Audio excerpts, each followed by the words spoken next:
1. Once, when I was 6, I saw a magnificent picture in a book about the jungle called True Stories.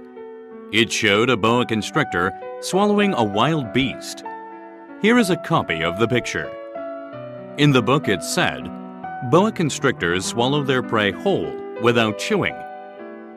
Afterward, they are no longer able to move, and they sleep for 6 months they need for digestion. In those days, I thought a lot about jungle adventures and eventually managed to make my first drawing with a colored pencil. My drawing number 1 looked like this. I showed the grown-ups my masterpiece, and I asked them if my drawing scared them. They answered, "Why should anyone be scared of a hat?" My drawing was not a picture of a hat. It was a picture of a boa constrictor digesting an elephant. Then I drew the inside of the boa constrictor, so the grown-ups could understand. They always need explanations. My drawing number 2 looked like this. The grown-ups advised me to put away my drawings of boa constrictors, outside or inside, and apply myself instead to geography, history, arithmetic, and grammar. That is why I gave up, at the age of 6, a magnificent career as an artist. I had been discouraged by the failure of my drawing number 1 and of my drawing number 2. Grown-ups never understand anything by themselves, and it is exhausting for children to have to explain over and over again. So then I had to choose another career. I learned to pilot airplanes. I have flown almost everywhere in the world, and, as a matter of fact, geography has been a big help to me. I could tell China from Arizona at first glance, which is very useful if you get lost during the night. So I have met, in the course of my life, lots of serious people. I have spent lots of time with grown-ups. I have seen them at close range, which hasn't improved my opinion of them. Whenever I encountered a grown-up who seemed to be intelligent, I would experiment on him with my drawing number 1, which I have always kept. I wanted to see if he really understood anything. But he would always answer, "That's a hat." Then I wouldn't talk about boa constrictors, or jungles, or stars. I would put myself on his level and talk about bridge and golf, and politics, and neckties. And my grown-up was glad to know such a reasonable person.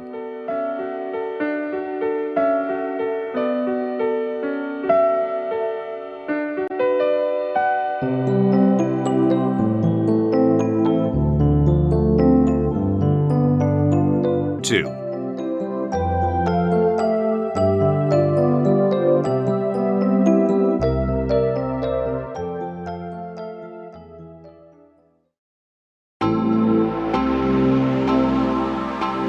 So I lived all alone, without anyone I could really talk to, until I had to make a crash landing in the Sahara Desert 6 years ago.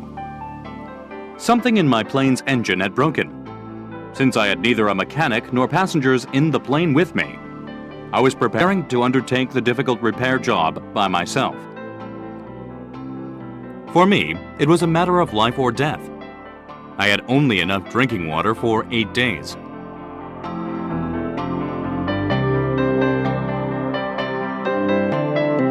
The first night, then, I went to sleep on the sand 1,000 miles from any inhabited country. I was more isolated than a man shipwrecked on a raft in the middle of the ocean.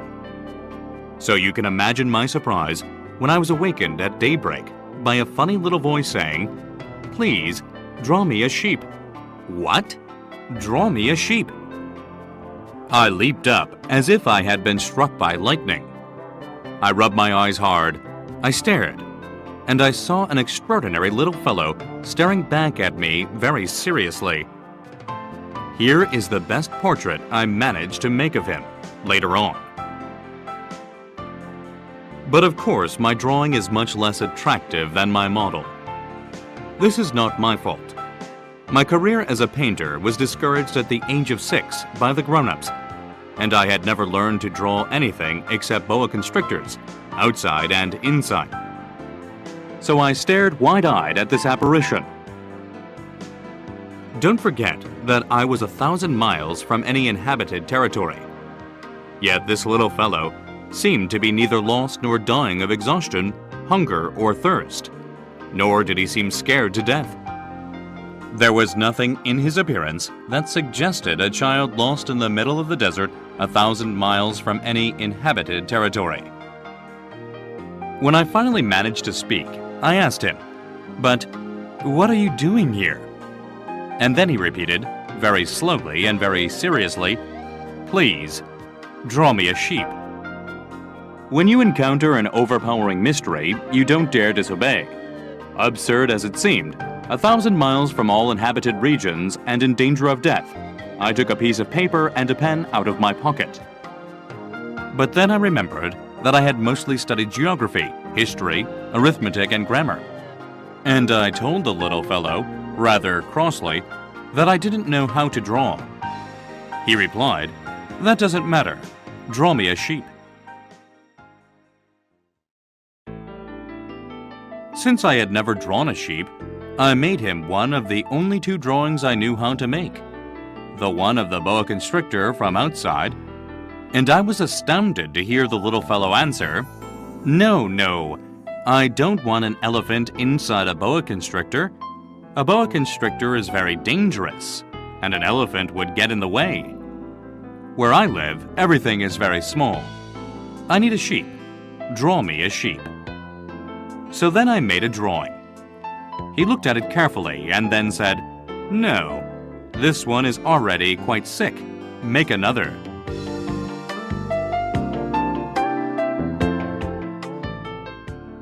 I made another drawing. My friend gave me a kind, indulgent smile. "You can see for yourself. That's not a sheep, it's a ram. It has horns." So I made my 3rd drawing, but it was rejected like the others. "This one's too old. I want a sheep that will live a long time." So then, impatiently, since I was in a hurry to start work on my engine, I scribbled this drawing and added, "This is just the crate. The sheep you want is inside." But I was amazed to see my young critic's face light up. "That's just the kind I wanted. Do you think this sheep will need a lot of grass?" "Why?" "Because where I live, everything is very small. There's sure to be enough. I've given you a very small sheep." He bent over the drawing. "Not so small as all that. Look, he's gone to sleep." And that's how I made the acquaintance of the little prince.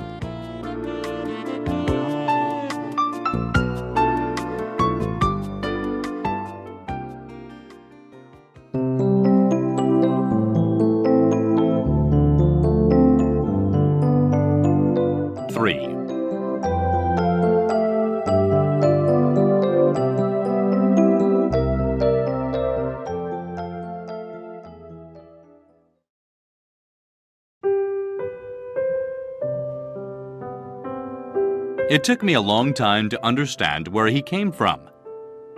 The little prince, who asked me so many questions, never seemed to hear the ones I asked him. It was things he said quite at random that, bit by bit, explained everything. For instance, when he first caught sight of my airplane, I won't draw my airplane, that would be much too complicated for me. He asked, "What's that thing over there?" "It's not a thing, it flies. It's an airplane. My airplane." And I was proud to tell him I could fly. Then he exclaimed, "What? You fell out of the sky?" "Yes," I said modestly. "Oh, that's funny." And the little prince broke into a lovely peal of laughter, which annoyed me a good deal. I like my misfortunes to be taken seriously.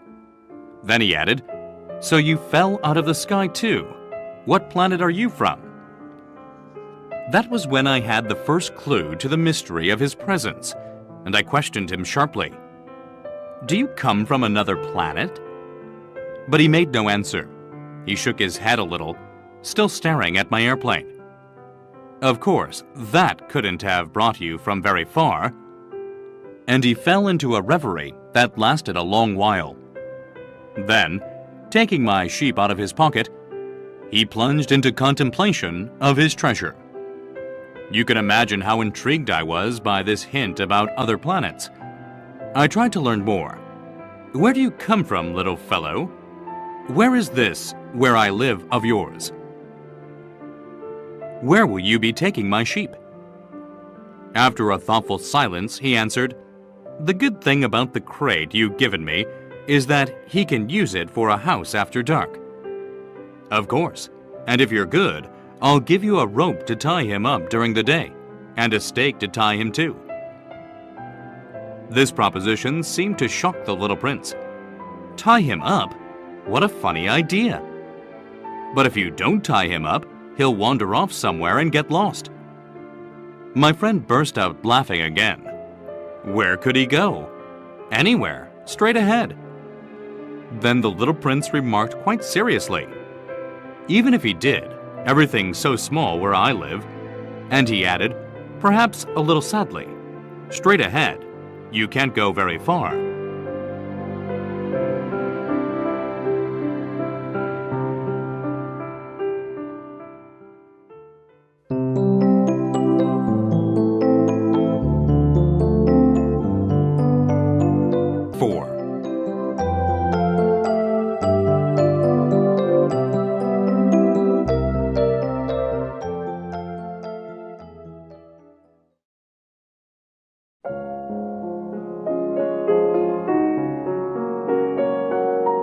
That was how I had learned a second very important thing, which was that the planet he came from was hardly bigger than a house.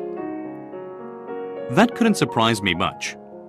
I knew very well that except for the huge planets like Earth, Jupiter, Mars, and Venus, which have been given names, there are hundreds of others that are sometimes so small that it's very difficult to see them through a telescope. When an astronomer discovers one of them, he gives it a number instead of a name. For instance, he would call it Asteroid 325. I have serious reasons to believe that the planet the little prince came from is asteroid B-612. This asteroid has been sighted only once by telescope in 1909 by a Turkish astronomer who had then made a formal demonstration of his discovery at an international astronomical congress. But no one had believed him on account of the way he was dressed. Grown-ups are like that. Fortunately, for the reputation of asteroid B-612, a Turkish dictator ordered his people, on pain of death, to wear European clothes. The astronomer repeated his demonstration in 1920, wearing a very elegant suit. And this time, everyone believed him. If I've told you these details about asteroid B-612, and if I've given you its number, it is on account of the grown-ups. Grown-ups like numbers. When you tell them about a new friend, they never ask questions about what really matters. They never ask, what does his voice sound like? What games does he like best? Does he collect butterflies? They ask, how old is he? How many brothers does he have? How much does he weigh? How much money does his father make? Only then do they think they know him. If you tell grown-ups, I saw a beautiful red brick house with geraniums at the windows and doves on the roof, they won't be able to imagine such a house. You have to tell them, I saw a house worth 100,000 francs. Then they exclaim, what a pretty house. So if you tell them, the proof of the little prince's existence is that he was delightful, that he laughed, and that he wanted a sheep. When someone wants a sheep, that proves he exists. They shrug their shoulders and treat you like a child. But if you tell them, the planet he came from is asteroid B-612, then they'll be convinced, and they won't bother you with their questions. That's the way they are. You must not hold it against them. Children should be very understanding of grown-ups. But of course, those of us who understand life couldn't care less about numbers. I should have liked to begin this story like a fairy tale. I should have liked to say, once upon a time, there was a little prince who lived on a planet hardly any bigger than he was and who needed a friend. For those who understand life, that would sound much truer. The fact is, I don't want my book to be taken lightly. Telling these memories is so painful for me. It's already been 6 years since my friend went away, taking his sheep with him. I try to describe him here, so I won't forget him. It's sad to forget a friend. Not everyone has had a friend, and I might become like the grown-ups who are no longer interested in anything but numbers. Which is still another reason why I've bought a box of paints and some pencils. It's hard to go back to drawing at my age when you've never made any attempts since the one of a boa from inside and the one of a boa from outside at the age of 6. I'll certainly try to make my portraits as true to life as possible, but I'm not entirely sure of succeeding. One drawing works, and the next no longer bears any resemblance, and I'm a little off on his height too. In this one, the little prince is too tall, and here he's too short, and I'm uncertain about the color of his suit. So I grope in one direction and another, as best I can. In the end, I'm sure to get certain more important details all wrong. But here you'll have to forgive me. My friend never explained anything. Perhaps he thought I was like himself. But I, unfortunately, cannot see a sheep through the sides of a crate. I may be a little like the grown-ups. I must have grown old.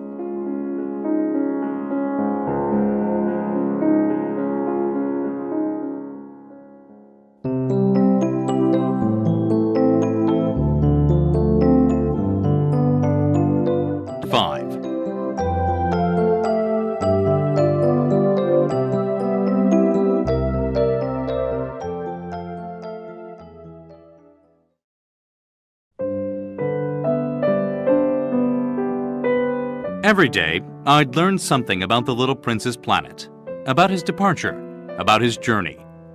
It would come quite gradually in the course of his remarks. This was how I learned, on the 3rd day, about the drama of the baobabs. This time, too, I had the sheep to thank, for suddenly the little prince asked me a question, as if overcome by a grave doubt. Isn't it true that sheep eat bushes? Yes, that's right. Ah, I'm glad. I didn't understand why it was so important that sheep should eat bushes.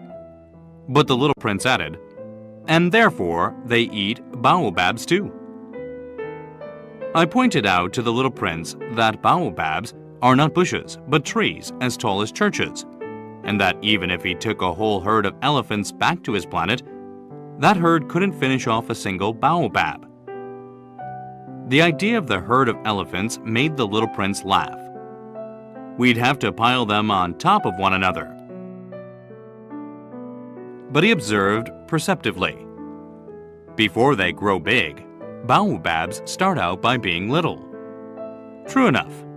But why do you want your sheep to eat little baobabs? He answered, "Oh, come on, you know," as if we were talking about something quite obvious. And I was forced to make a great mental effort to understand this problem all by myself.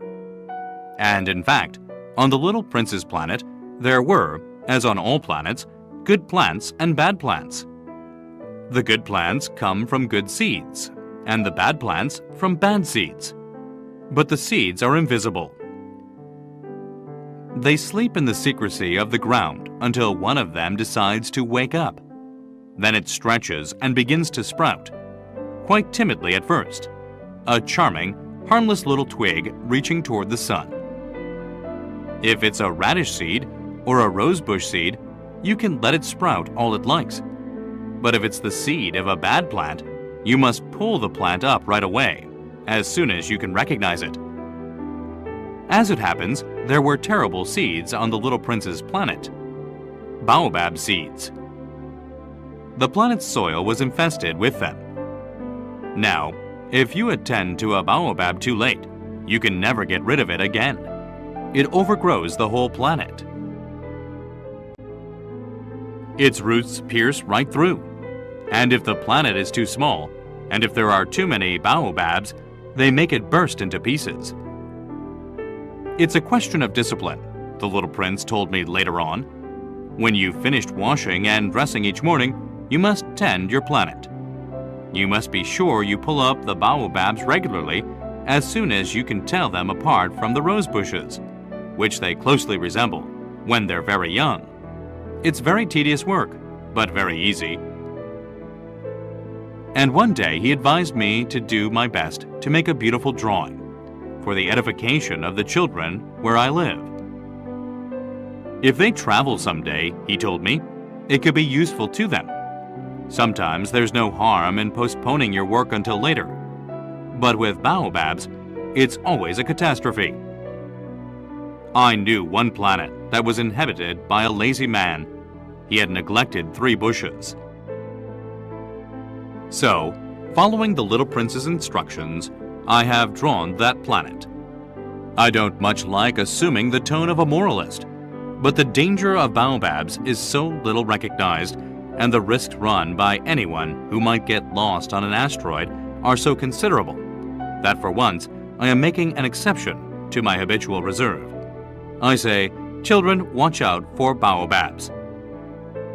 It's to warn my friends of a danger of which they, like myself, have long been unaware that I work so hard on this drawing. The lesson I'm teaching is worth the trouble.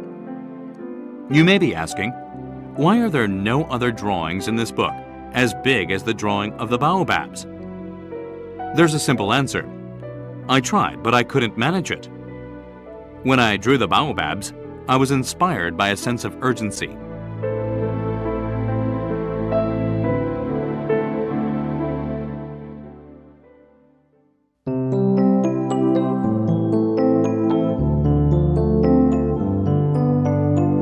Six.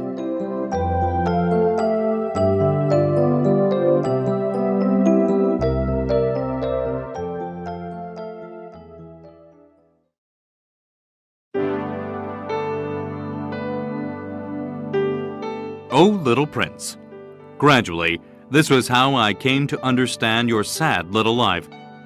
For a long time, your only entertainment was the pleasure of sunsets. I learned this new detail on the morning of the 4th day when you told me, I really like sunsets. Let's go look at one now. But we have to wait. What for? For the sun to set.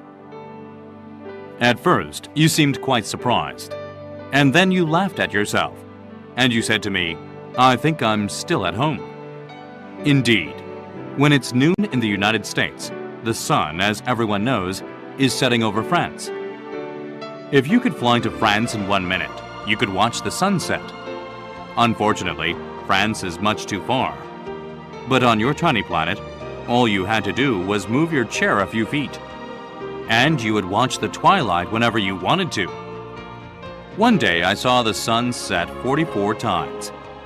And a little later you added, you know, when you're feeling very sad, sunsets are wonderful. On the day of the 44 times, were you feeling very sad? But the little prince didn't answer.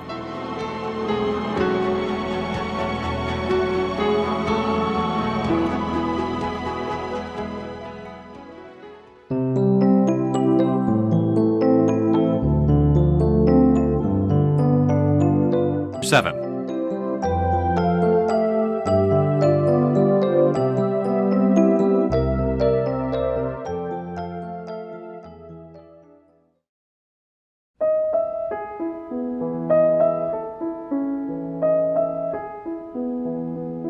On the 5th day, thanks again to the sheep, another secret of the little prince's life was revealed to me. Abruptly, with no preamble, he asked me, as if it were the fruit of a problem long pondered in silence, if a sheep eats bushes, does it eat flowers too? A sheep eats whatever it finds. Even flowers that have thorns? Yes, even flowers that have thorns. Then what good are thorns? I didn't know. At that moment, I was very busy trying to unscrew a bolt that was jammed in my engine. I was quite worried, for my plane crash was beginning to seem extremely serious, and the lack of drinking water made me fear the worst. What good are thorns? The little prince never let go of a question once he had asked it. I was annoyed by my jammed bolt, and I answered without thinking.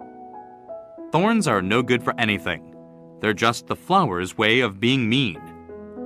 Oh, but after a silence, he lashed out at me with a sort of bitterness. I don't believe you. Flowers are weak. They're naive. They reassure themselves whatever way they can. They believe their thorns make them frightening. I made no answer. At that moment, I was thinking, if this bolt stays jammed, I'll knock it off with the hammer. Again, the little prince disturbed my reflections. Then you think flowers? No, not at all. I don't think anything. I just said whatever came into my head. I'm busy here with something serious. He stared at me astounded. Something serious? He saw me holding my hammer, my fingers black with grease, bending over an object he regarded as very ugly. You talk like the grown-ups. That made me a little ashamed, but he added, mercilessly, you confuse everything. You've got it all mixed up. He was really very annoyed. He tossed his golden curls in the wind. I know a planet inhabited by a red-faced gentleman. He's never smelled a flower. He's never looked at a star. He's never loved anyone. He's never done anything except add up numbers. And all day long, he says over and over, just like you, I'm a serious man. I'm a serious man. And that puffs him up with pride. But he's not a man at all. He's a mushroom. He's a what? A mushroom. The little prince was now quite pale with rage. For millions of years, flowers have been producing thorns. For millions of years, sheep have been eating them all the same. And it's not serious? Trying to understand why flowers go to such trouble to produce thorns that are good for nothing? It's not important? The war between the sheep and the flowers? It's no more serious and more important than the numbers that fat red gentleman is adding up? Suppose I happen to know a unique flower, one that exists nowhere in the world except on my planet. One that a little sheep can wipe out in a single bite one morning, just like that, without even realizing what he's doing. That isn't important? His face turned red now, and he went on.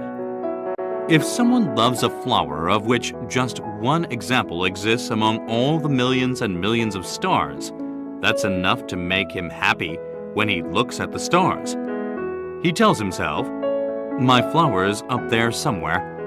But if the sheep eats the flower, then for him it's as if suddenly all the stars went out. And that isn't important? He couldn't say another word. All of a sudden, he burst out sobbing. Night had fallen. I dropped my tools. What did I care about my hammer, about my bolt, about thirst and death? There was, on one star, on one planet, on mine, the Earth, a little prince to be consoled. I took him in my arms. I rocked him. I told him, the flower you love is not in danger. I'll draw you a muzzle for your sheep. I'll draw you a fence for your flower. I didn't know what to say. How clumsy I felt. I didn't know how to reach him, where to find him. It's so mysterious, the land of tears.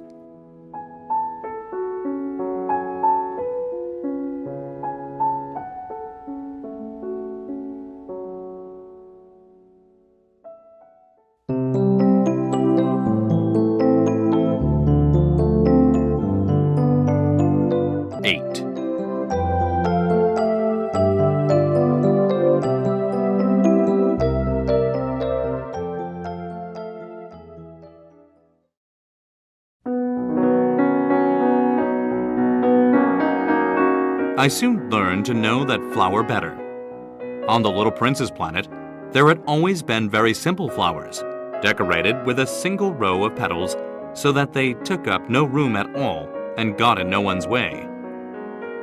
They would appear one morning in the grass and would fade by nightfall. But this one had grown from a seed, brought from who knows where, and the little prince had kept a close watch over a sprout that was not like any of the others. it might have been a new kind of baobab. But the sprouts soon stopped growing and began to show signs of blossoming. The little prince, who had watched the development of an enormous bud, realized that some sort of miraculous apparition would emerge from it. But the flower continued her beauty preparations in the shelter of her green chamber, selecting her colors with the greatest care and dressing quite deliberately, adjusting her petals one by one. She had no desire to emerge all rumpled, like the poppies. She wished to appear only in the full radiance of her beauty. Oh yes, she was quite vain. And her mysterious adornment had lasted days and days. And then one morning, precisely at sunrise, she showed herself. And after having labored so painstakingly, she yawned and said, "Ah, I'm hardly awake. Forgive me. I'm still all untidy." But the little prince couldn't contain his admiration. "How lovely you are!" "Aren't I?" the flower answered sweetly. "And I was born the same time as the sun." The little prince realized that she wasn't any too modest. But she was so dazzling. "I believe it is breakfast time." She had soon added, "Would you be so kind as to tend to me?" And the little prince, utterly abashed, having gone to look for a watering can, served the flower. She had soon begun tormenting him with her rather touchy vanity. One day, for instance, alluding to her 4 thorns, she remarked to the little prince, "I'm ready for tigers with all their claws." "There are no tigers on my planet," the little prince had objected. "And besides, tigers don't eat weeds." "I am not a weed," the flower sweetly replied. "Forgive me. I am not at all afraid of tigers, but I have a horror of drafts. You wouldn't happen to have a screen?" A horror of drafts. That's not a good sign for a plant. The little prince had observed. How complicated this flower is. After dark, you will put me under glass. How cold it is where you live. Quite uncomfortable. Where I come from. But she suddenly broke off. She had come here as a seed. She couldn't have known anything of other worlds. Humiliated at having let herself be caught on the verge of so naive a lie, she coughed 2 or 3 times in order to put the little prince in the wrong. "That screen?" "I was going to look for one, but you were speaking to me." Then she made herself cough again, in order to inflict a twinge of remorse on him all the same. So the little prince, despite all the goodwill of his love, had soon come to mistrust her. He had taken seriously certain inconsequential remarks and had grown very unhappy. "I shouldn't have listened to her," he confided to me one day. "You must never listen to flowers. You must look at them and smell them. Mine perfumed my planet, but I didn't know how to enjoy that. The business about the tiger claws, instead of annoying me, ought to have moved me." And he confided further, "In those days, I didn't understand anything. I should have judged her according to her actions, not her words. She perfumed my planet and lit up my life. I should never have run away. I ought to have realized the tenderness underlying her silly pretensions. Flowers are so contradictory, but I was too young to know how to love her."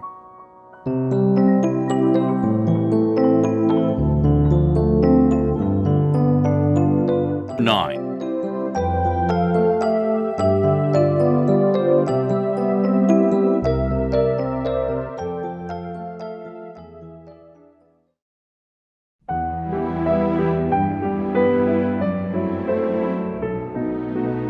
In order to make his escape, I believe he took advantage of a migration of wild birds. On the morning of his departure, he put his planet in order. He carefully raked out his active volcanoes. The little prince possessed 2 active volcanoes, which were very convenient for warming his breakfast. He also possessed 1 extinct volcano, but, as he said, you never know. So he raked out the extinct volcano too. If they are properly raked out, volcanoes burn gently and regularly, without eruptions. Volcanic eruptions are like fires in a chimney. Of course, on our Earth, we are much too small to rake out our volcanoes. That is why they cause us so much trouble. The little prince also uprooted, a little sadly, the last baobab shoots. He believed he would never be coming back. But all these familiar tasks seemed very sweet to him on this last morning. And when he watered the flower one last time and put her under glass, he felt like crying. "Goodbye," he said to the flower, but she did not answer him. "Goodbye," he repeated. The flower coughed, but not because she had a cold.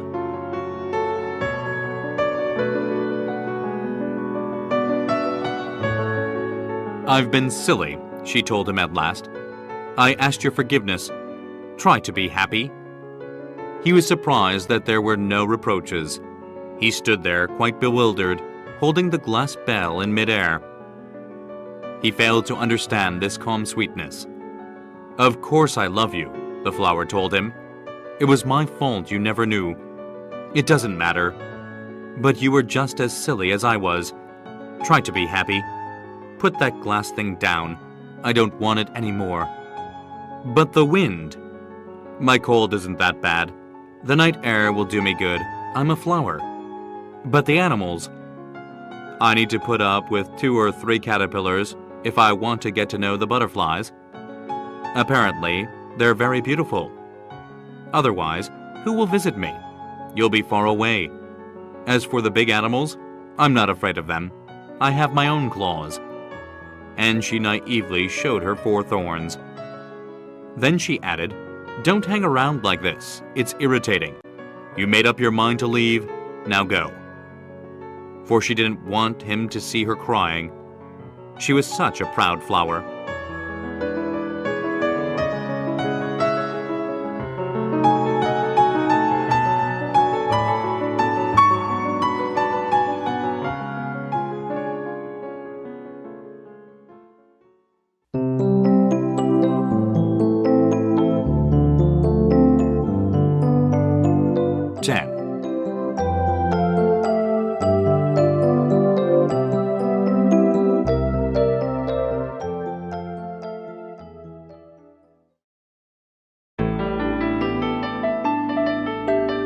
He happened to be in the vicinity of asteroids 325, 326, 327, 328, 329, and 330. So, he began by visiting them, to keep himself busy and to learn something. The first one was inhabited by a king, wearing purple and ermine. He was sitting on a simple yet majestic throne. "Ah, here's a subject," the king exclaimed when he caught sight of the little prince. And the little prince wondered, "How can he know who I am if he's never seen me before?" He didn't realize that for kings, the world is extremely simplified.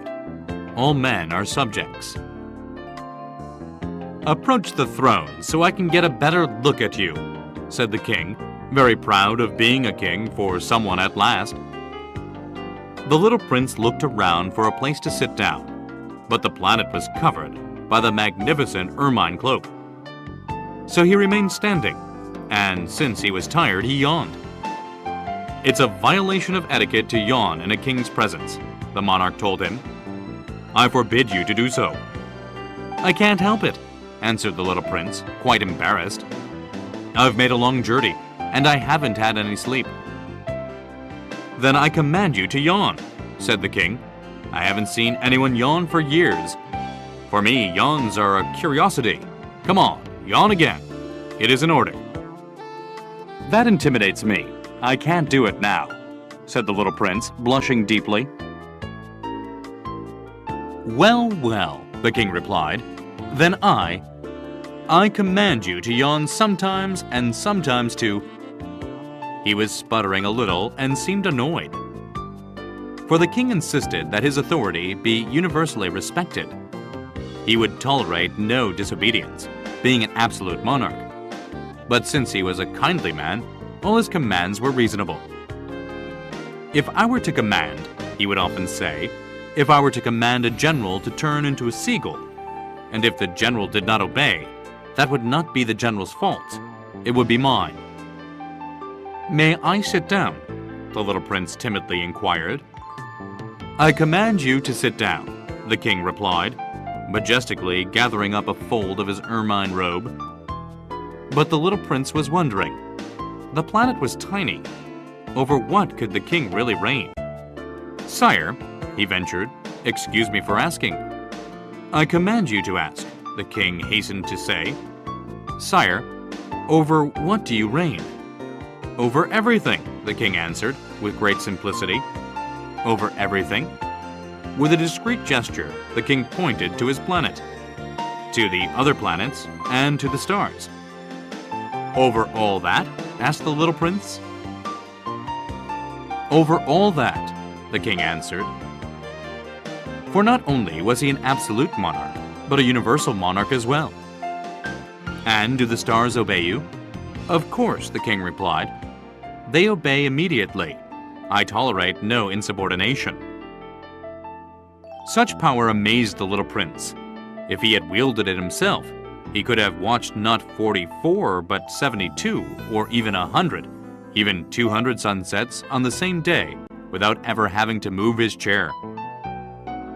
And since he was feeling rather sad on account of remembering his own little planet, which he had forsaken, he ventured to ask a favor of the king.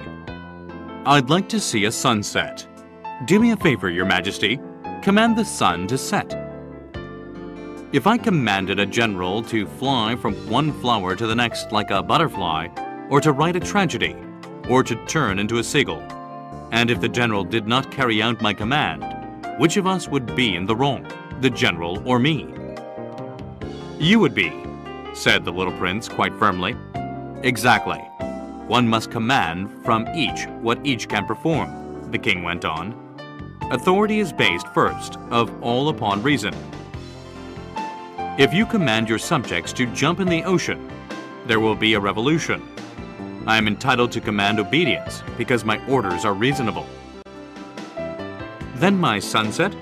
Insisted the little prince, who never let go of a question once he had asked it. You shall have your sunset. I shall command it.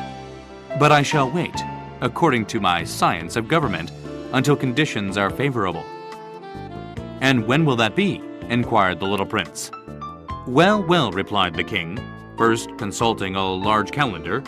Well, well, that will be that will be tonight, around 7:40.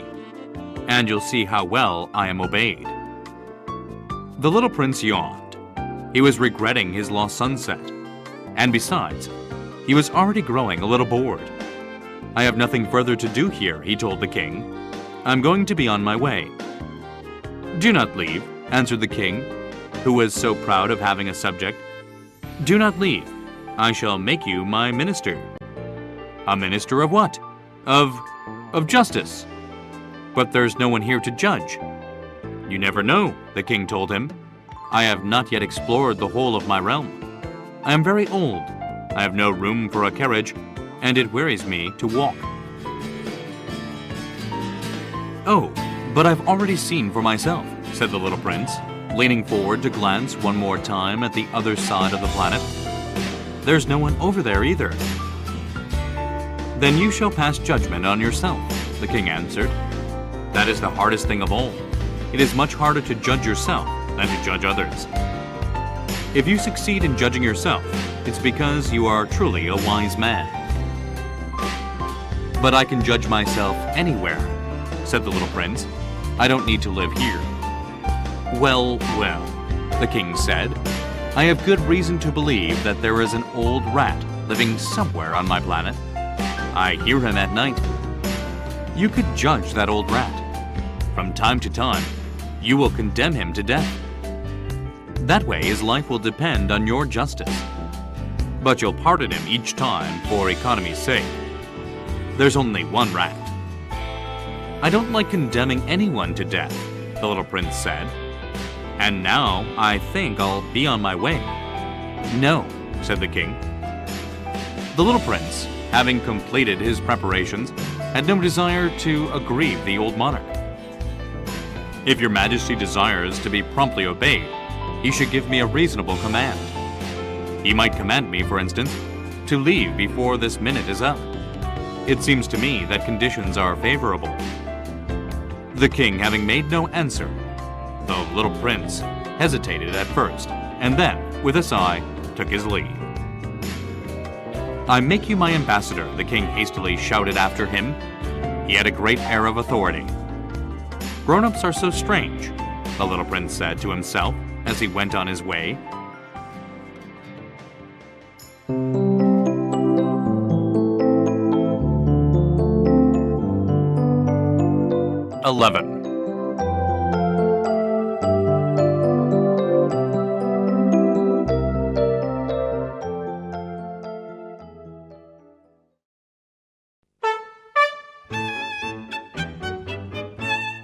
The second planet was inhabited by a very vain man.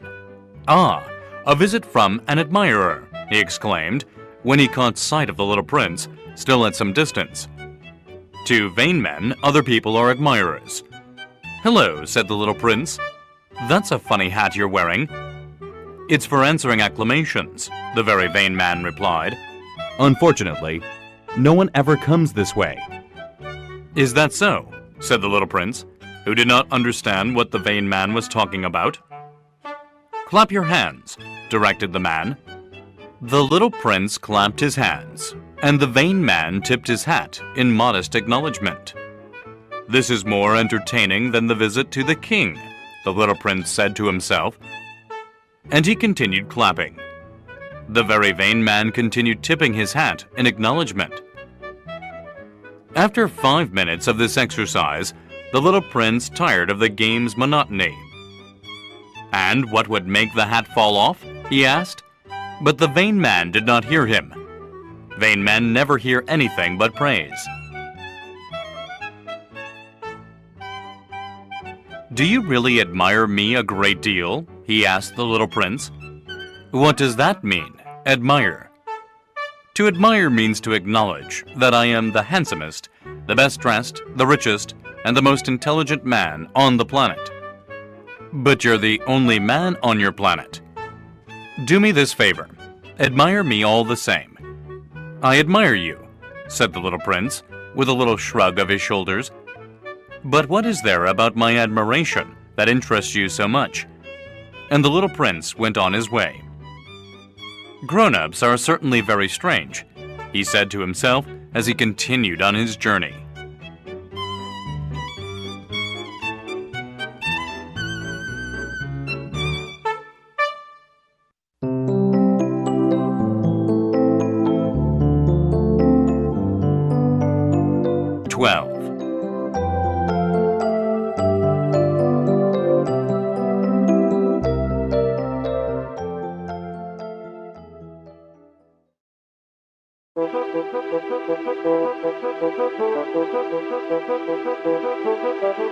The next planet was inhabited by a drunkard.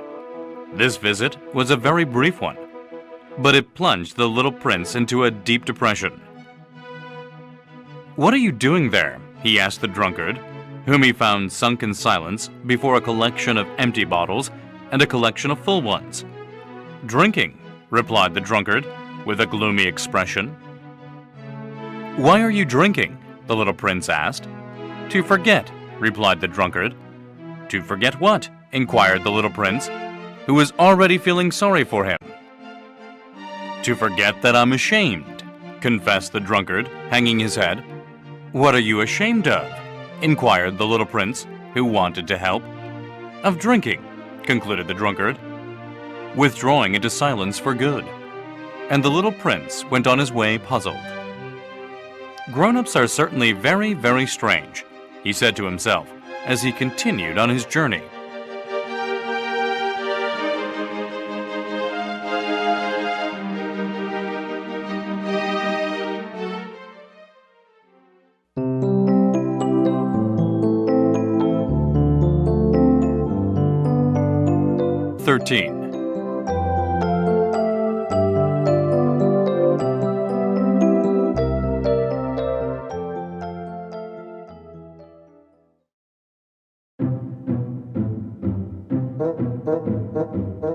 fourth planet belonged to a businessman.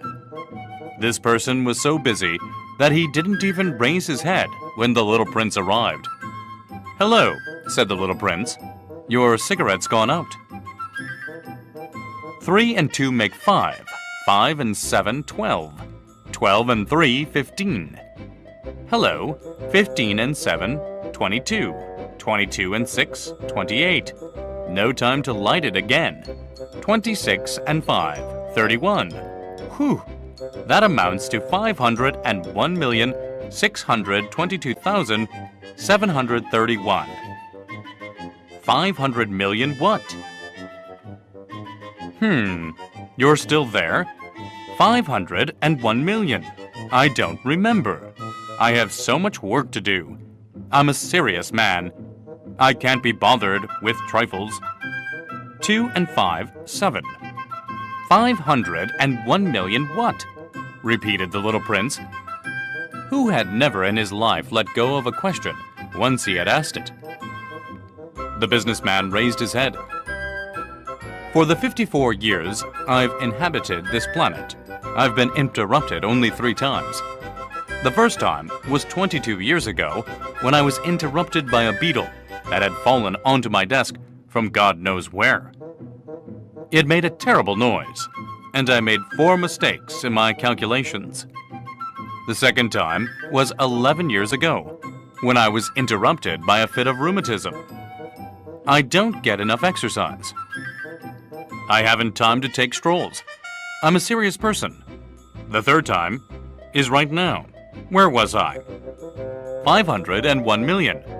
Million what? The businessman realized that he had no hope of being left in peace. "Oh, of those little things you sometimes see in the sky. Flies? No, those little shiny things. Bees? No, those little golden things that make lazy people daydream. Now, I'm a serious person. I have no time for daydreaming." "Ah, you mean the stars." "Yes, that's it, stars." "And what do you do with 500 million stars?" 501,622,731. I'm a serious person, and I'm accurate. "And what do you do with those stars?" "What do I do with them?" "Yes, nothing. I own them." "You own the stars?" "Yes. But I've already seen a king who—" "Kings don't own. They reign over. It's quite different." "And what good does owning the stars do you?" "It does me the good of being rich." "And what good does it do you to be rich?" "It lets me buy other stars, if somebody discovers them." The little prince said to himself, "This man argues a little like my drunkard." Nevertheless, he asked more questions. "How can someone own the stars?" "To whom do they belong?" retorted the businessman grumpily. "I don't know. To nobody." "Then they belong to me, because I thought of it first." And that's all it takes. Of course, when you find a diamond that belongs to nobody in particular, then it's yours. When you find an island that belongs to nobody in particular, it's yours. When you're the first person to have an idea, you patent it, and it's yours. Now, I own the stars, since no one before me ever thought of owning them. "That's true enough," the little prince said. "And what do you do with them?" "I manage them. I count them, and then count them again," the businessman said. "It's difficult work, but I'm a serious person." The little prince was still not satisfied. "If I own a scarf, I can tie it around my neck and take it away. If I own a flower, I can pick it and take it away." "But you can't pick the stars." "No, but I can put them in the bank." "What does that mean?" "That means that I write the number of my stars on a slip of paper, and then I lock that slip of paper in a drawer. And that's all? That's enough." "That's amusing," thought the little prince, "and even poetic, but not very serious."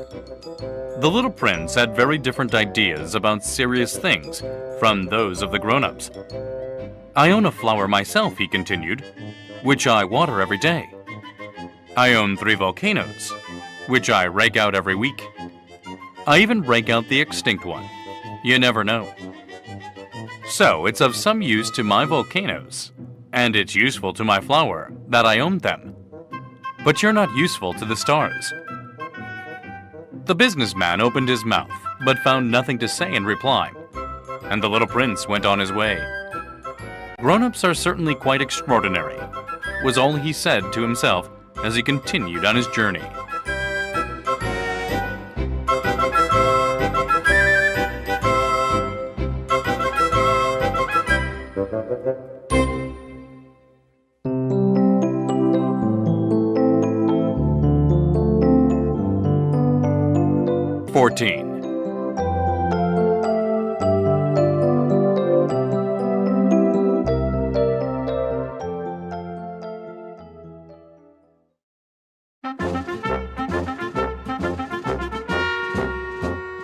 The 5th planet was very strange. It was the smallest of all. There was just enough room for a street lamp and a lamplighter. The little prince couldn't quite understand what use a street lamp and a lamplighter could be up there in the sky, on a planet without any people and not a single house. However, he said to himself, it's quite possible that this man is absurd, but he's less absurd than the king, the very vain man, the businessman, and the drunkard. At least his work has some meaning.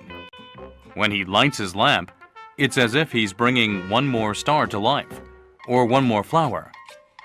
When he puts out his lamp, that sends the flower or the star to sleep, which is a fine occupation, and therefore truly useful. When the little prince reached this planet, he greeted the lamplighter respectfully. "Good morning. Why have you just put out your lamp?" "Orders," the lamplighter answered. "Good morning." "What orders are those?" "To put out my street lamp. Good evening." And he lit his lamp again. "But why have you just lit your lamp again?" "Orders." "I don't understand," said the little prince. "There's nothing to understand," said the lamplighter. "Orders are orders. Good morning." And he put out his lamp. Then he wiped his forehead with a red checked handkerchief. "It's a terrible job I have. It used to be reasonable enough. I put the lamp out mornings and lit it after dark. I had the rest of the day for my own affairs, and the rest of the night for sleeping. And since then, orders have changed?" "Orders haven't changed," the lamplighter said. "That's just the trouble. Year by year, the planet is turning faster and faster, and orders haven't changed. Which means that now that the planet revolves once a minute, I don't have an instant's rest. I light my lamp and turn it out once every minute." "That's funny. Your days here are 1 minute long." "It's not funny at all," the lamplighter said.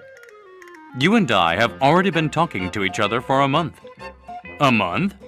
"Yes, 30 minutes, 30 days. Good evening." And he lit his lamp. The little prince watched him, growing fonder and fonder of this lamplighter who was so faithful to orders. He remembered certain sunsets that he himself used to follow in other days, merely by shifting his chair. He wanted to help his friend. "You know, I can show you a way to take a rest whenever you want to." "I always want to rest," the lamplighter said, "for it is possible to be faithful and lazy at the same time." The little prince continued, "Your planet is so small that you can walk around it in 3 strides. All you have to do is walk more slowly, and you'll always be in the sun. When you want to take a rest, just walk, and the day will last as long as you want it to." "What good does that do me?" the lamplighter said, "when the one thing in life I want to do is sleep." "Then you're out of luck," said the little prince. "I am," said the lamplighter. "Good morning." And he put out his lamp. Now that man, the little prince said to himself as he continued on his journey, that man would be despised by all the others, by the king, by the very vain man, by the drunkard, by the businessman. Yet, he's the only one who doesn't strike me as ridiculous. Perhaps it's because he's thinking of something beside himself. He heaved a sigh of regret and said to himself again, that man is the only one I might have made my friend.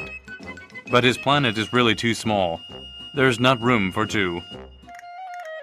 What the little prince dared not admit was that he most regretted leaving that planet because it was blessed with 1,440 sunsets every 24 hours.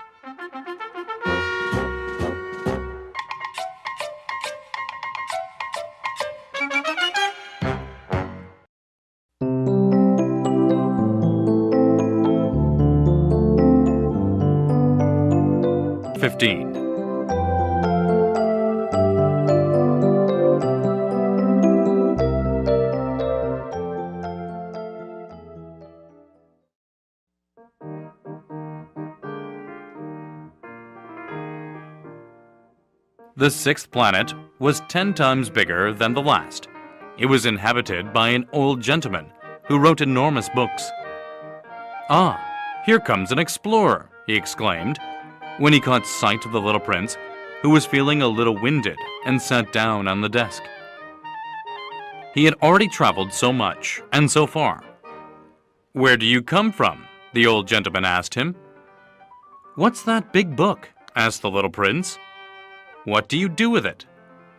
"I'm a geographer," the old gentleman answered.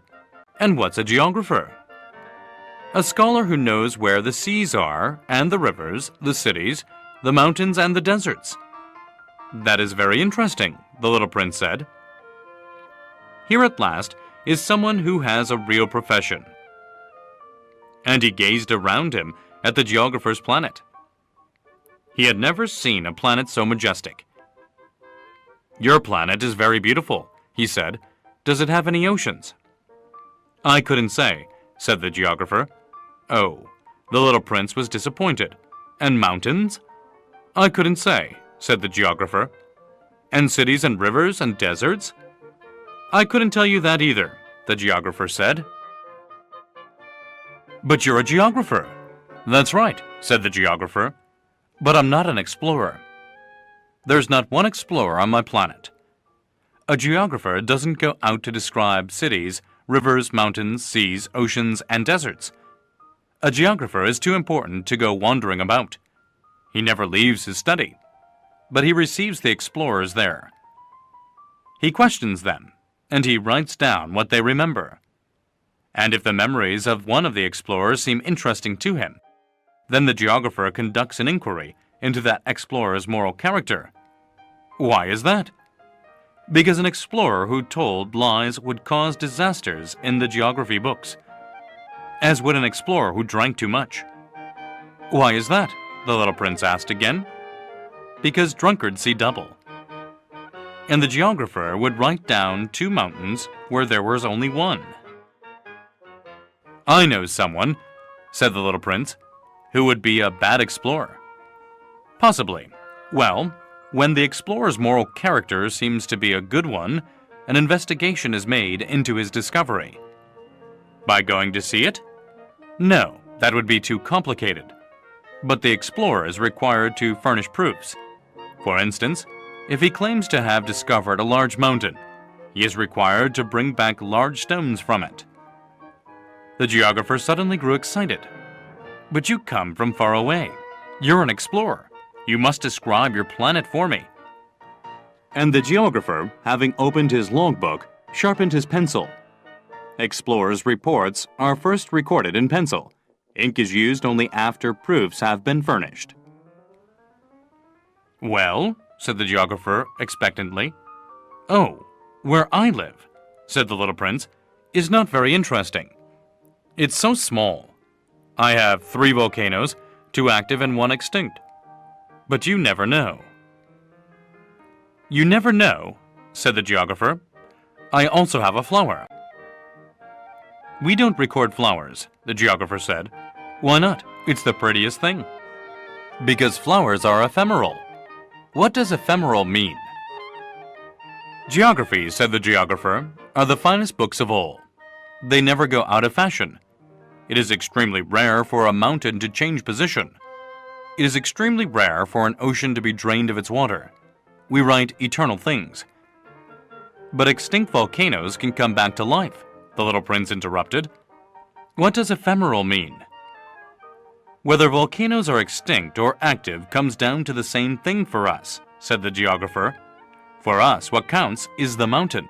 That doesn't change. But what does ephemeral mean? Repeated the little prince, who had never in all his life let go of a question once he had asked it. It means, which is threatened by imminent disappearance. Is my flower threatened by imminent disappearance? Of course. My flower is ephemeral, the little prince said to himself, and she has only 4 thorns with which to defend herself against the world, and I've left her all alone where I live. That was his first impulse of regret, but he plucked up his courage again. Where would you advise me to visit? He asked. The planet Earth, the geographer answered. It has a good reputation. And the little prince went on his way, thinking about his flower.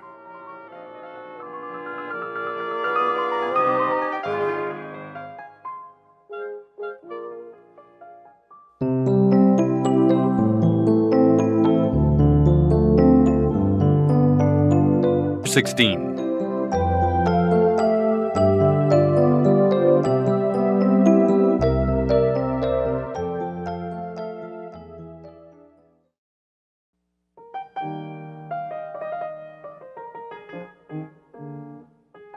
The 7th planet, then, was the Earth. The Earth is not just another planet. It contains 111 kings, including, of course, the African kings, 7,000 geographers, 900,000 businessmen, 7.5 million drunkards, 311 million vain men, in other words, about 2 billion grown-ups. To give you a notion of the Earth's dimensions, I can tell you that before the invention of electricity, it was necessary to maintain, over the whole of 6 continents, a veritable army of 462,511 lamplighters. Seen from some distance, this made a splendid effect. The movements of this army were ordered like those of a ballet. First came the turn of the lamplighters of New Zealand and Australia. Then these, having lit their street lamps, would go home to sleep. Next, it would be the turn of the lamplighters of China and Siberia to perform their steps in the lamplighters' ballet, and then they too would vanish into the wings. Then came the turn of the lamplighters of Russia and India, then those of Africa and Europe, then those of South America and of North America. And they never missed their cues for their appearances on stage. It was awe-inspiring. Only the lamplighter of the single street lamp at the North Pole and his colleague of the single street lamp at the South Pole led carefree, idle lives. They worked twice a year.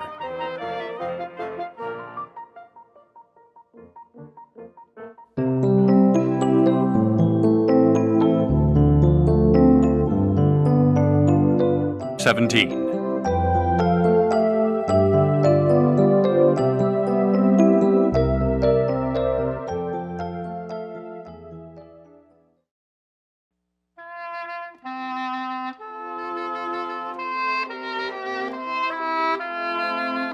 Trying to be witty leads to lying, more or less. What I just told you about the lamplighters isn't completely true, and I risk giving a false idea of our planet to those who don't know it. Men occupy very little space on Earth. If the 2 billion inhabitants of the globe were to stand close together, as they might for some big public event, they would easily fit into a city block that was 20 miles long and 20 miles wide. You could crowd all humanity onto the smallest Pacific islet. Grown-ups, of course, won't believe you. They're convinced they take up much more room. They consider themselves as important as the baobabs. So you should advise them to make their own calculations. They love numbers, and they'll enjoy it. But don't waste your time on this extra task. It's unnecessary. Trust me. So once he reached Earth, the little prince was quite surprised not to see anyone. He was beginning to fear he had come to the wrong planet, when a moon-colored loop uncoiled on the sand. "Good evening," the little prince said, just in case. "Good evening," said the snake. "What planet have I landed on?" asked the little prince. "On the planet Earth, in Africa," the snake replied. "Ah, and are there no people on Earth?" "It's the desert here. There are no people in the desert. Earth is very big," said the snake. The little prince sat down on a rock and looked up into the sky. "I wonder," he said, "if the stars are lit up so that each of us can find his own someday. Look at my planet. It's just overhead, but so far away." "It's lovely," the snake said. "What have you come to Earth for?" "I'm having difficulties with a flower," the little prince said. "Ah," said the snake, and they were both silent. "Where are the people?" the little prince finally resumed the conversation. "It's a little lonely in the desert." "It's also lonely with people," said the snake. The little prince looked at the snake for a long time. "You're a funny creature," he said at last, "no thicker than a finger." "But I'm more powerful than a king's finger," the snake said. The little prince smiled. "You're not very powerful. You don't even have feet. You couldn't travel very far." "I can take you further than a ship," the snake said. He coiled around the little prince's ankle like a golden bracelet. "Anyone I touch, I send back to the land from which he came," the snake went on. "But you're innocent, and you come from a star." The little prince made no reply. "I feel sorry for you, being so weak on this granite earth," said the snake. "I can help you, someday, if you grow too homesick for your planet. I can." "Oh, I understand just what you mean," said the little prince. "But why do you always speak in riddles?" "I solve them all," said the snake, and they were both silent.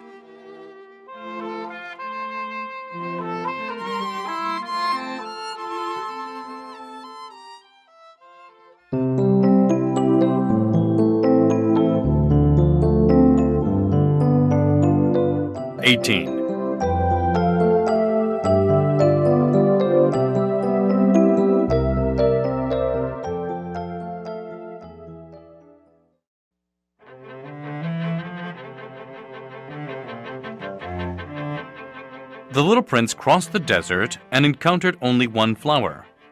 A flower with 3 petals, a flower of no consequence. "Good morning," said the little prince. "Good morning," said the flower. "Where are the people?" the little prince inquired politely. The flower had one day seen a caravan passing. "People? There are 6 or 7 of them, I believe, in existence. I caught sight of them years ago. But you never know where to find them. The wind blows them away. They have no roots, which hampers them a good deal." "Goodbye," said the little prince. "Goodbye," said the flower.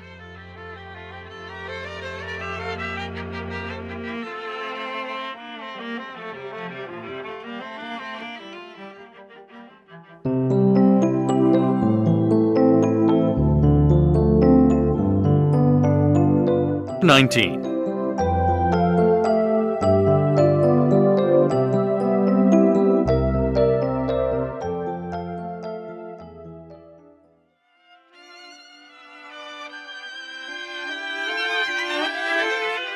The little prince climbed a high mountain.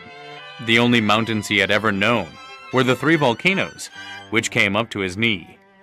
And he used the extinct volcano as a footstool.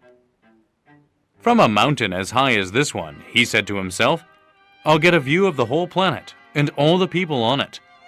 But he saw nothing but rocky peaks, as sharp as needles. "Hello," he said, just in case. "Hello, hello, hello, hello, hello, hello, hello," the echo answered. "Who are you?" asked the little prince. "Who are you? Who are you? Who are you? Who are you? Who are you? Who are you?" The echo answered. "Let's be friends. I'm lonely," he said. I'm lonely. I'm lonely. I'm lonely. The echo answered. What a peculiar planet, he thought. It's all dry and sharp and hard, and people here have no imagination. They repeat whatever you say to them. Where I live, I had a flower. She always spoke first.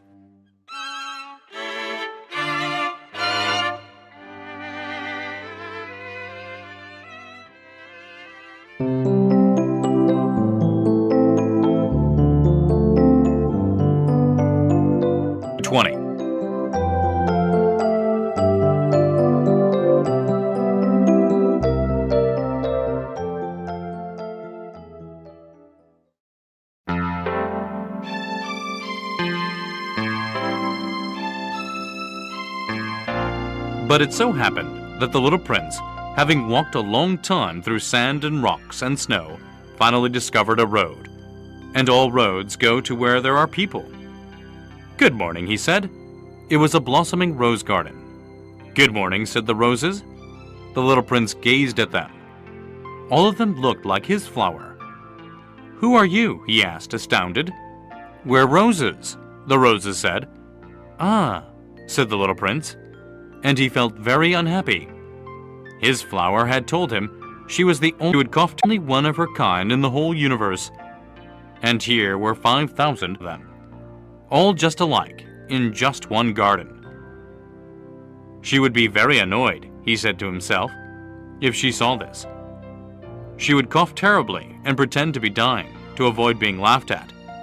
And I'd have to pretend to be nursing her, otherwise she'd really let herself die in order to humiliate me. And then he said to himself, I thought I was rich because I had just one flower, and all I own is an ordinary rose. That and my 3 volcanoes, which come up to my knee, one of which may be permanently extinct. It doesn't make me much of a prince. And he lay down in the grass and wept.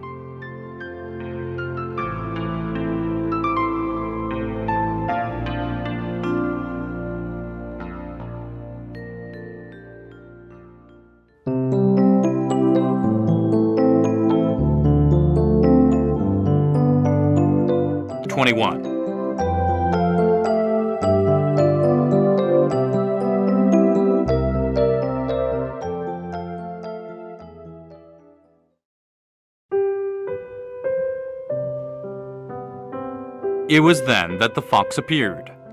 Good morning, said the fox. Good morning, the little prince answered politely, though when he turned around he saw nothing. I'm here, the voice said, under the apple tree. Who are you? The little prince asked. You're very pretty. I'm a fox, the fox said.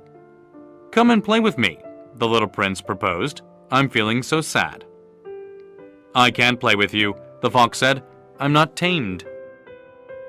Ah, excuse me, said the little prince, but upon reflection he added, what does tamed mean? You're not from around here, the fox said. What are you looking for? I'm looking for people, said the little prince. What does tamed mean? People, said the fox, have guns and they hunt. It's quite troublesome. And they also raise chickens. That's the only interesting thing about them. Are you looking for chickens? No, said the little prince. I'm looking for friends. What does tamed mean? It's something that's been too often neglected. It means to create ties. To create ties? That's right, the fox said. For me, you're only a little boy, just like 100,000 other little boys. And I have no need of you. And you have no need of me either. For you, I'm only a fox, like 100,000 other foxes. But if you tame me, we'll need each other. You'll be the only boy in the world for me. I'll be the only fox in the world for you. I'm beginning to understand, the little prince said. There's a flower. I think she's tamed me. Possibly, the fox said. On Earth, one sees all kinds of things. Oh, this isn't on Earth, the little prince said. The fox seemed quite intrigued. On another planet? Yes. Are there hunters on that planet? No. Now that's interesting, And chickens? No, nothing's perfect, sighed the fox. But he returned to his idea. My life is monotonous. I hunt chickens, people hunt me. All chickens are just alike, and all men are just alike. So, I'm rather bored. But if you tame me, my life will be filled with sunshine. I'll know the sound of footsteps that will be different from all the rest. Other footsteps send me back underground. Yours will call me out of my burrow like music. And then look, you see the wheat fields over there? I don't eat bread. For me, wheat is of no use whatever. Wheat fields say nothing to me, which is sad. But you have hair the color of gold. So, it will be wonderful once you've tamed me. The wheat, which is golden, will remind me of you, and I'll love the sound of the wind in the wheat. The fox fell silent and stared at the little prince for a long while. Please, tame me, he said. I'd like to, the little prince replied, but I haven't much time. I have friends to find, and so many things to learn. The only things you learn are the things you tame, said the fox. People haven't time to learn anything. They buy things ready-made in stores. But since there are no stores where you can buy friends, people no longer have friends. If you want a friend, tame me. What do I have to do? Asked the little prince. You have to be very patient, the fox answered. First, you'll sit down a little ways away from me, over there in the grass. I'll watch you out of the corner of my eye, and you won't say anything. Language is the source of misunderstandings, but day by day, you'll be able to sit a little closer. The next day, the little prince returned. It would have been better to return at the same time, the fox said. For instance, if you come at 4 in the afternoon, I'll begin to be happy by 3. The closer it gets to 4, the happier I'll feel. By 4, I'll be all excited and worried. I'll discover what it costs to be happy. But if you come at any old time, I'll never know when I should prepare my heart. There must be rites. What's a rite? Asked the little prince. That's another thing that's been too often neglected, said the fox. It's the fact that one day is different from the other days, 1 hour from the other hours. My hunters, for example, have a rite. They dance with the village girls on Thursdays. So Thursday's a wonderful day. I can take a stroll all the way to the vineyards. If the hunters danced whenever they chose, the days would all be just alike, and I'd have no holiday at all. That was how the little prince tamed the fox. And when the time to leave was near, "Ah," the fox said, "I shall weep." "It's your own fault," the little prince said. "I never wanted to do you any harm, but you insisted that I tame you." "Yes, of course," the fox said. "But you're going to weep," said the little prince. "Yes, of course," the fox said. "Then you get nothing out of it." "I get something," the fox said, "because of the color of the wheat." Then he added, "Go look at the roses again. You'll understand that yours is the only rose in all the world. Then come back to say goodbye, and I'll make you the gift of a secret." The little prince went to look at the roses again. "You're not at all like my rose. You're nothing at all yet," he told them. "No one has tamed you, and you haven't tamed anyone. You're the way my fox was. He was just a fox like 100,000 others. But I've made him my friend, and now he's the only fox in all the world." And the roses were humbled. "You are lovely, but you're empty," he went on. "One couldn't die for you. Of course, an ordinary passerby would think my rose looked just like you. But my rose, all on her own, is more important than all of you together, since she's the one I've watered. Since she's the one I put under glass. Since she's the one I sheltered behind a screen. Since she's the one for whom I killed the caterpillars, except the 2 or 3 for butterflies. Since she's the one I listened to when she complained, or when she boasted, or even sometimes when she said nothing at all. Since she's my rose." And he went back to the fox. "Goodbye," he said. "Goodbye," said the fox. "Here is my secret. It's quite simple. One sees clearly only with the heart. Anything essential is invisible to the eyes." "Anything essential is invisible to the eyes," the little prince repeated, in order to remember. "It's the time you spent on your rose that makes your rose so important." "It's the time I spent on my rose," the little prince repeated, in order to remember. "People have forgotten this truth," the fox said, "but you mustn't forget it. You become responsible forever for what you've tamed. You're responsible for your rose." "I'm responsible for my rose," the little prince repeated, in order to remember.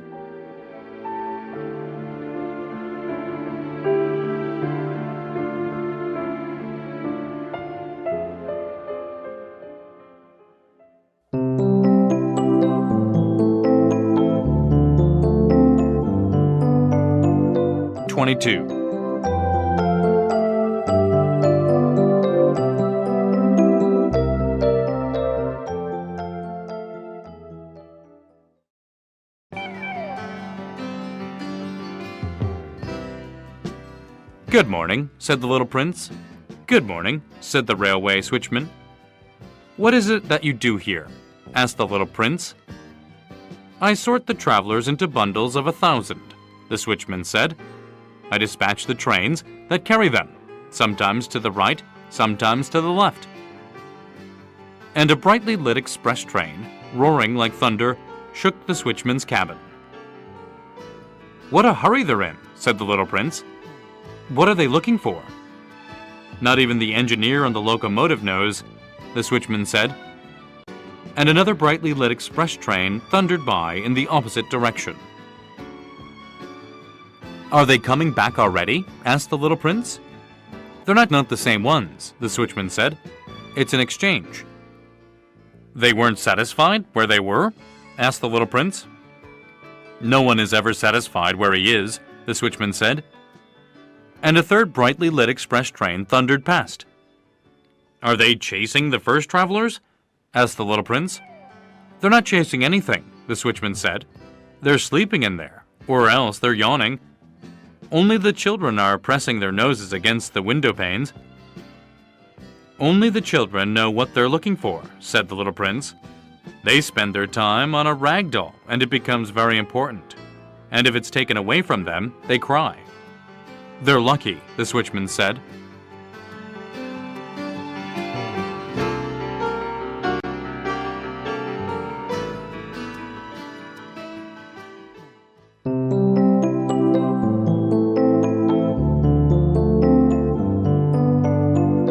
"23.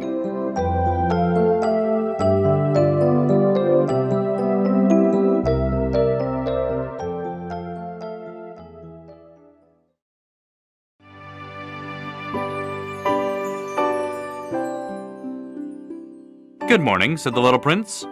"Good morning," said the sales clerk.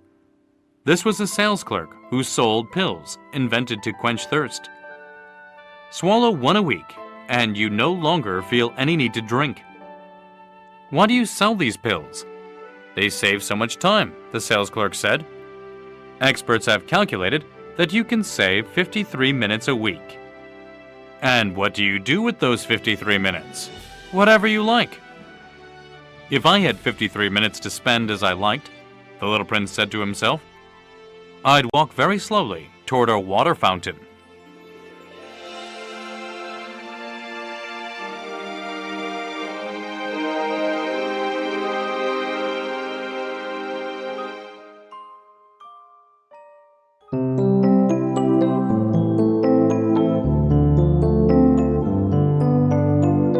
"24.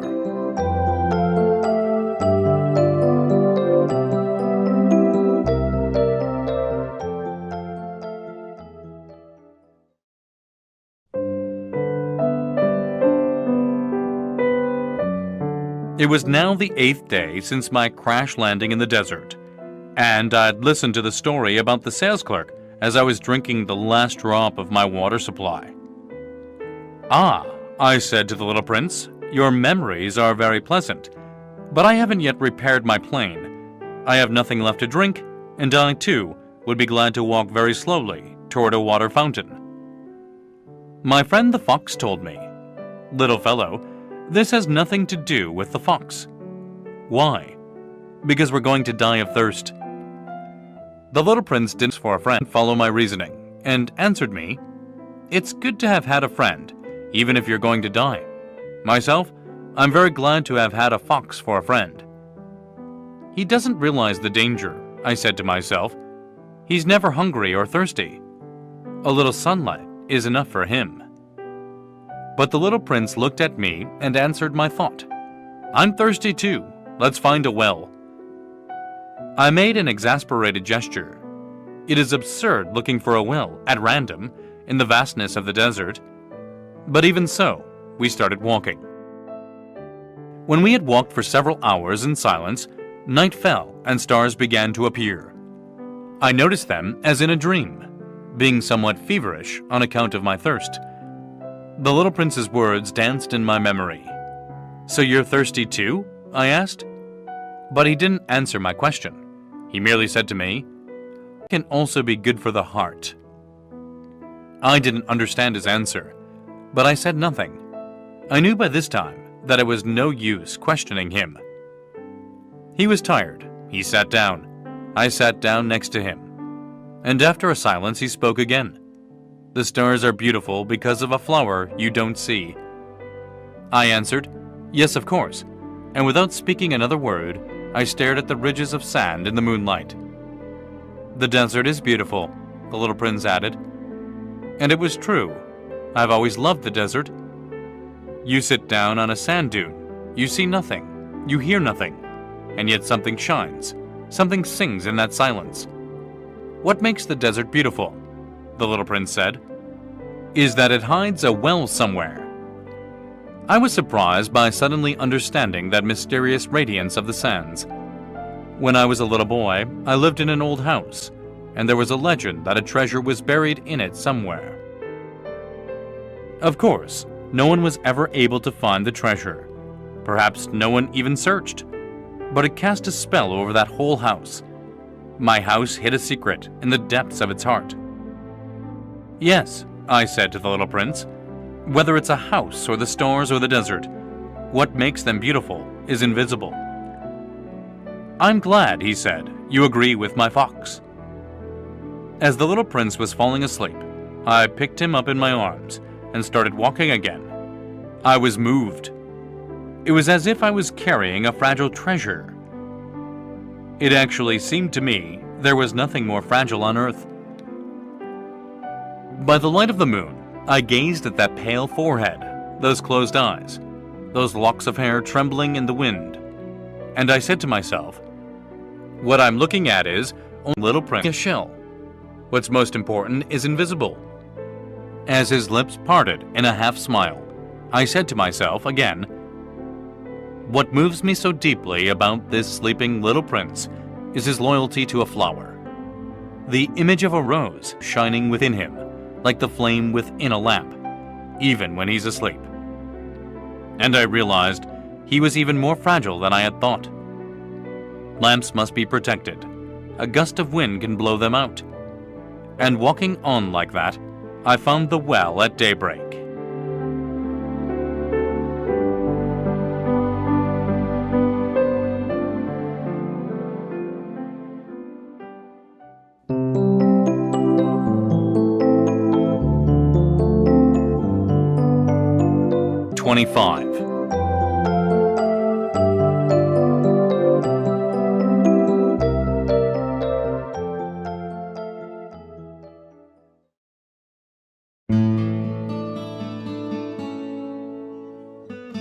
The little prince said, "People start out in express trains, but they no longer know what they're looking for.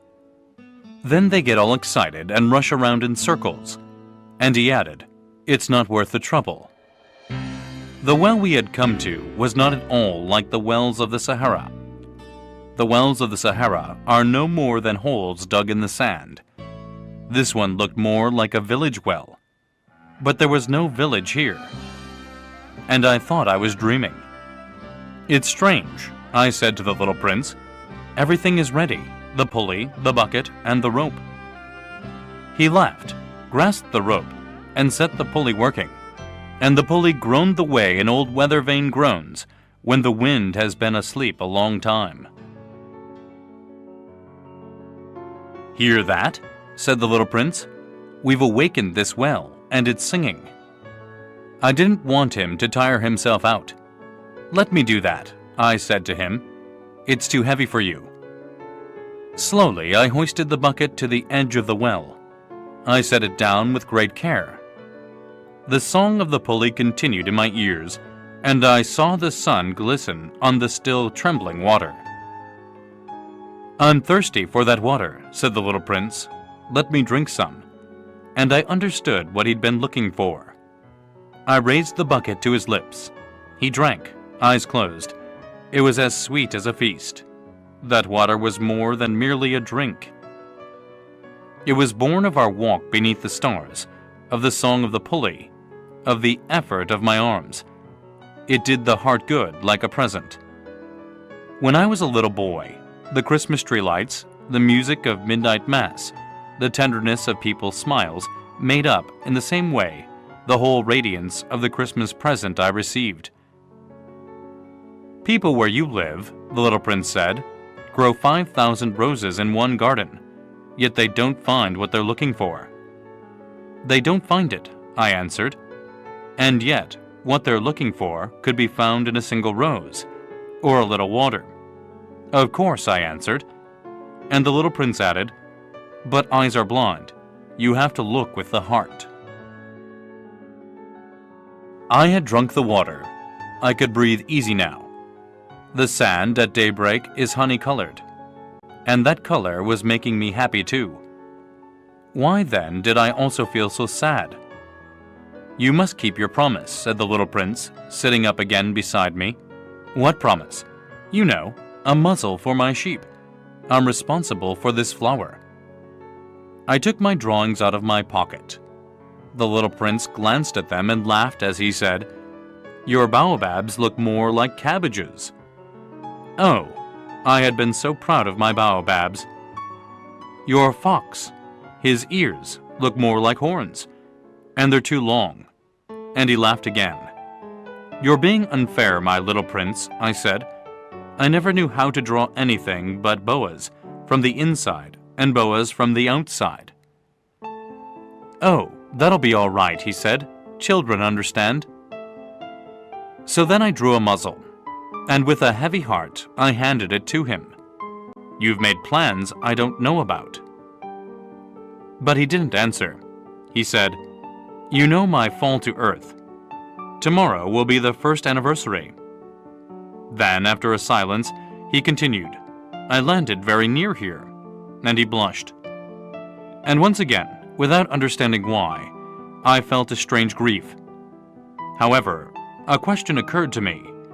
Then it wasn't by accident that on the morning I met you, 8 days ago, you were walking that way, all alone, 1,000 miles from any inhabited region. Were you returning to the place where you fell to earth? The little prince blushed again, and I added hesitantly, "Perhaps on account of the anniversary?" The little prince blushed once more. He never answered questions, but when someone blushes, doesn't that mean yes? "Ah," I said to the little prince, "I'm afraid." But he answered, "You must get to work now.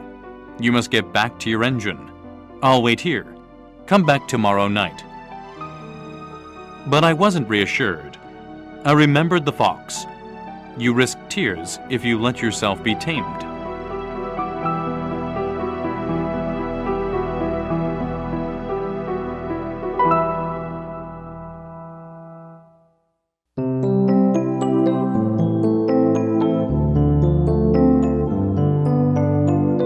(26)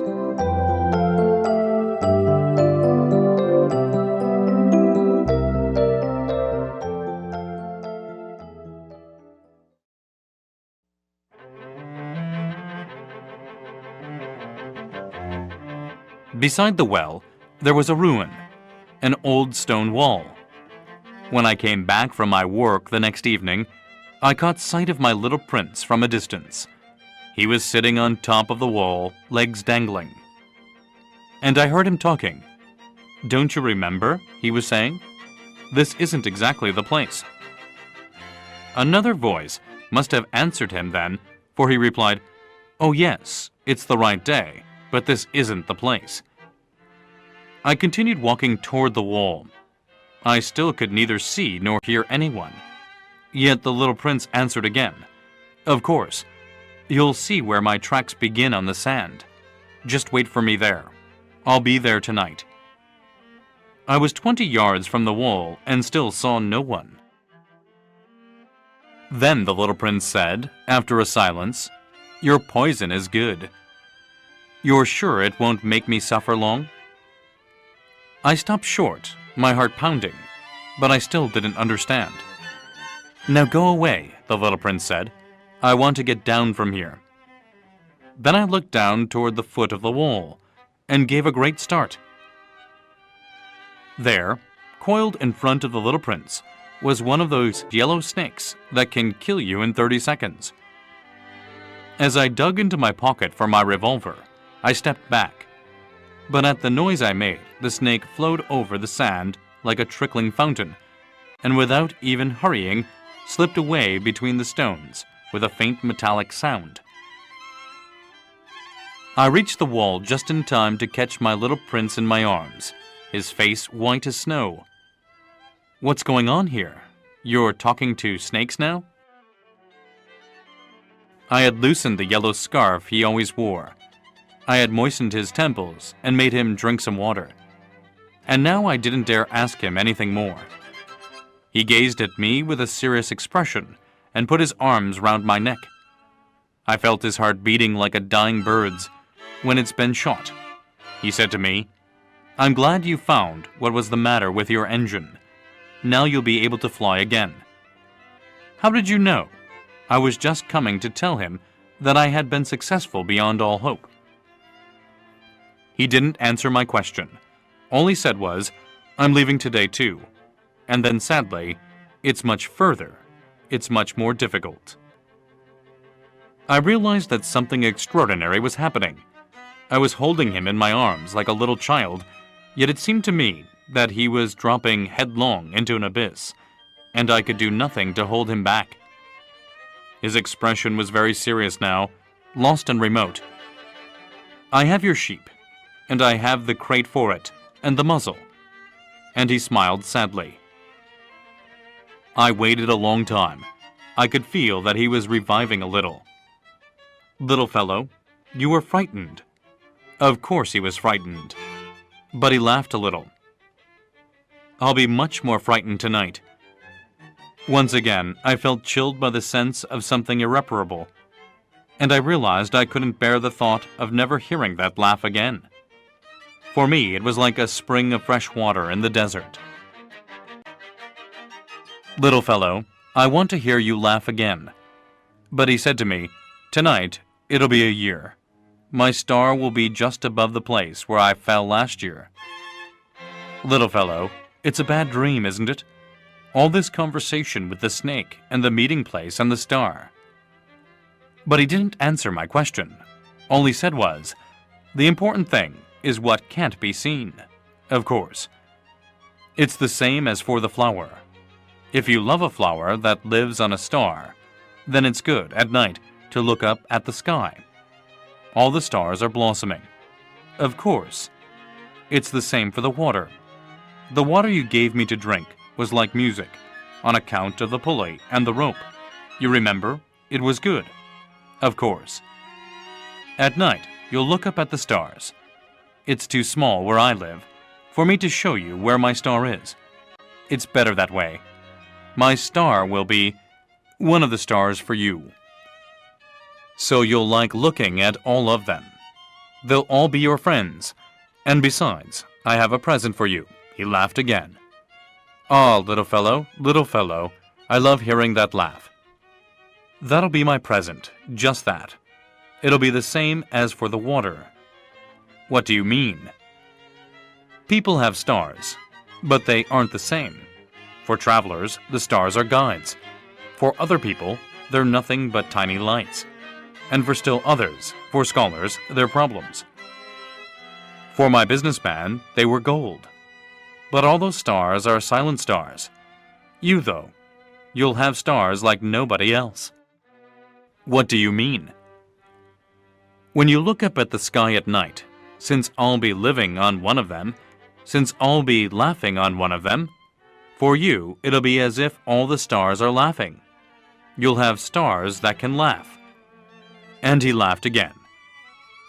And when you're consoled, everyone eventually is consoled. You'll be glad you've known me. You'll always be my friend. You'll feel like laughing with me. And you'll open your window sometimes just for the fun of it. And your friends will be amazed to see you laughing while you're looking up at the sky. Then you'll tell them, yes, it's the stars. They always make me laugh. And they'll think you're crazy. It'll be a nasty trick I played on you. And he laughed again. And it'll be as if I had given you, instead of stars, a lot of tiny bells that know how to laugh. And he laughed again. Then he grew serious once more. Tonight, you know, don't come. I won't leave you. It'll look as if I'm suffering. It'll look a little as if I'm dying. It'll look that way. Don't come to see that. It's not worth the trouble. I won't leave you. But he was anxious. I'm telling you this. On account of the snake, he mustn't bite you. Snakes are nasty sometimes. They bite just for fun. I won't leave you. But something reassured him. It's true they don't have enough poison for a second bite. That night, I didn't see him leave. He got away without making a sound. When I managed to catch up with him, he was walking fast, with determination. All he said was, "Ah, you're here," and he took my hand. But he was still anxious. "You are wrong to come. You'll suffer. I'll look as if I'm dead, and that won't be true." I said nothing. "You understand. It's too far. I can't take this body with me. It's too heavy." I said nothing. "But it'll be like an old abandoned shell. There's nothing sad about an old shell." I said nothing. He was a little disheartened now, but he made one more effort. "It'll be nice, you know. I'll be looking at the stars too. All the stars will be wells with a rusty pulley. All the stars will pour out water for me to drink." I said nothing. "And it'll be fun. You'll have 500 million little bells. I'll have 500 million springs of fresh water." And he too said nothing, because he was weeping. "Here's the place. Let me go on alone." And he sat down because he was frightened. Then he said, "You know, my flower, I'm responsible for her. And she's so weak and so naive. She has 4 ridiculous thorns to defend her against the world." I sat down too, because I was unable to stand any longer.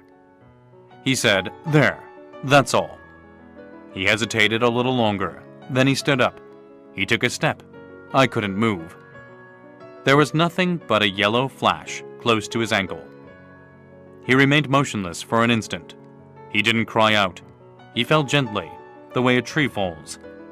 There wasn't even a sound because of the sand.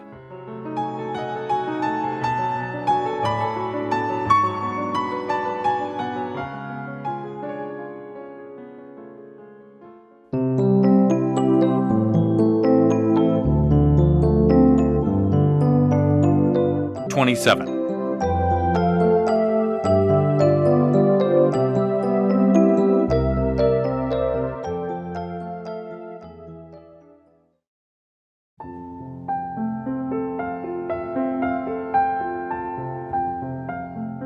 And now, of course, it's been 6 years already. I've never told this story before.